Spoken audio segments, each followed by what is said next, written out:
زرگل Khan M P اے تھا، جب اس نے 3 ضلع بنائے، تو ایم پی اے کے بغیر آپ ضلع نہیں بنا سکتے، نہ میں بنا سکتا ہوں نہ کوئی اور بنا سکتا۔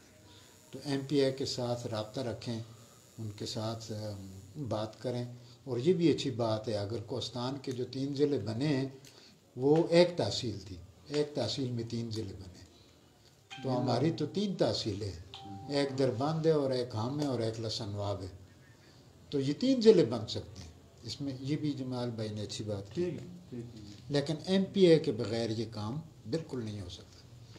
اور تیسری بات یہ ہے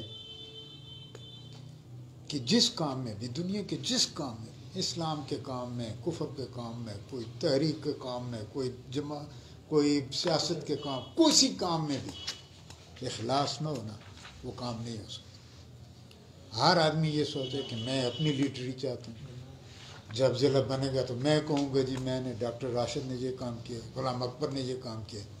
جب یہ بات آپ کے ذہن میں آ گئی نا تو یہ کام نہیں ہو سکتا۔ ایک بات اور میں عرض کرنا چاہتا ہوں، وہ بھی کہہ دیا جمال بھائی نے، کہ یعنی ان کو حافظ یونس صاحب، جمال بھائی، حبیب بسی خیر، منیر اور وہ راجہ صاحب، ان کو ایک کمیٹی میں ساتھ رکھیں، ان کی ایک کمیٹی بنائیں، ہم سب کو نہ بلایا کریں، ان کو 4-5 آدمیوں کو بلا کر، تو ان سے جو کام بھی آپ لیں گے ہم ان کے ساتھ، ہماری تائید ان کے ساتھ۔ شکریہ۔ بسم اللہ۔